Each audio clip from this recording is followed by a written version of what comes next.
Loin des vieux livres de grammaire, écoutez comme un beau soir, ma mère m'enseigna les mystères du verbe être et du verbe avoir. Avoir et être étaient deux frères que j'ai connus dès le berceau. Bien qu'opposés de caractère, on pouvait les croire jumeaux, tant leur histoire est singulière, mais ces deux frères étaient rivaux. Tout ce qu'avoir aurait voulu être voulait toujours l'avoir. À ne vouloir ni Dieu ni maître, le verbe être s'est fait avoir. Avoir travaillait en banque et faisait son grand numéro, alors qu'être, toujours en manque, souffrait beaucoup dans son égo. Pendant qu'être apprenait à lire et faisait ses humanités, de son côté, sans rien lui dire, avoir apprenait à compter.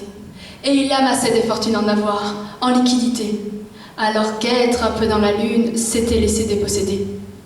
Avoir était ostentatoire dès qu'il se montrait généreux. Être, en revanche, et c'est notoire, est bien souvent présomptueux. Avoir voyage en classe affaires, il met tous ses titres à l'abri. Être, en revanche, est plus débonnaire, il ne garde rien pour lui. Ce sont les choses de l'esprit, et sa noblesse est à ce prix.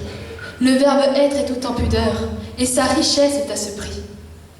Un jour, à force de chimères, pour parvenir à un accord, entre verbes ça peut se faire, ils conjuguèrent leurs efforts, et pour ne pas perdre la face au milieu des mots rassemblés, ils se sont répartis les tâches pour enfin se réconcilier.